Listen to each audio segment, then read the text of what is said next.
Hi guys, another mini vlog. Ayan guys, piniprepare ko na aming lunch for today. Ayan guys, simple lang yung recado ko. Ano lang, garlic at saka suka, paminta at soya. So bali yung plano namin dito sa beef steak, i-grilled namin. Pero naubusan kami ng gas. May natira pa sa beef steak, i-freezer natin yung iba.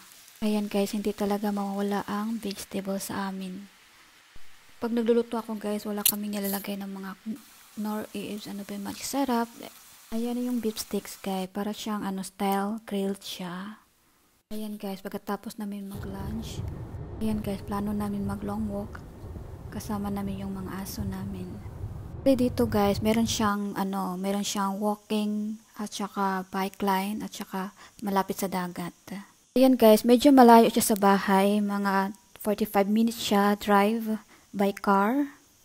Ayan, gustong-gusto namin dito siya kasi malapit siya sa dagat at saka parang sa aso talaga siya, dog beach siya. At saka pwede din yung mga aso maglakad-lakad kasi marami siyang mga puno, maganda siya.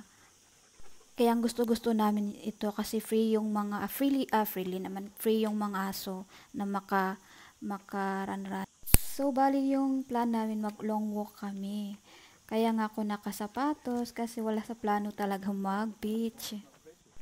Ayan yung mga aso namin. Sobrang happy nila kapag naglalakad kami malapit sa beach. Kasi si Felix gustong-gusto niya talaga maligo. Ayan, favorite place niya dito yung beach. Tingnan nyo naman yung aso namin. Oh. Direct talaga sa tubig. Ayan, maganda dito. Magandang tanawin din. At saka yung tubig, napakainit. Ayan, tingnan niyo si Phyllis. Ayan, gustong-gusto niya talaga maligo sa dagat. Yan yung niya, happiness. So, bali dito, yung siya, marak siya. Pero may place naman talaga na lang talaga siya. Yung sand lang. Dito, siya, marak. Kaya nga naghanap kami ng place na hindi medyo rocky kasi natatakot ako yung paa niya masugatan yung paa niya.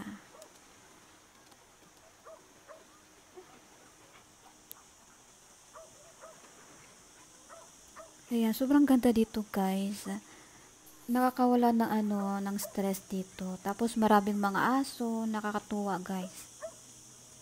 Ayan guys, nakahanap kami ng area na wala siyang rock. Ayan, tignan niyo si Felix. Tingnan nyo yung tubig, diba? Sobrang calm at wala siyang wave. Kaya nga hindi ko na-expect na maligo pala kami. Sayang hindi ako naka-button shoot. Tingnan nyo naman yung forma ko. Oh. Ayan si Mia. Ayan, may isa dyan, aso. Sobrang ingay niya kasi gusto talaga niyang maligo. Hindi pinapaligo ng mama at saka papa niya. Ayan, tingnan nyo si Phyllis. Oh, sobrang layo niya. Ayan, yung mga aso namin guys, sobrang nila sa tubig. Sobrang addict nila sa tubig. Tapos, ayan si Mia. Si Mia, medyo takot siya sa sea. Pero, ngayon hindi siya takot kasi hindi wavy yung sea. Kaya, ayun siya nakababad sa tubig. Ayan, hindi ako nakabatin shot dyan. Kaya wag kayong alma-alma dyan, Char. Kasi yung plan, mag long walk. Oh. Ayan, si Felix as Mia, nagtutulungan. Magandang ayang tubig guys, sobrang init. Sarap talaga maligo dyan. Sobrang ganda ng area. Tapos hindi siya marakit. Tingnan nyo naman yung Felix Ayan guys, yung dalawa nagtutulungan. Alam nyo naman yung dalawa para yung magkambal, palaging dikit na dikit sa isa't isa. Yung tubig guys, sobrang init, ayan, kahapon sobrang namin na-enjoy talaga namin ang pagbe-beach namin. Hindi ko nga expect na maliligo ako kasi alam ko naman wavy, mahangin, maraming tao, kaya hindi ako nag-button shoot.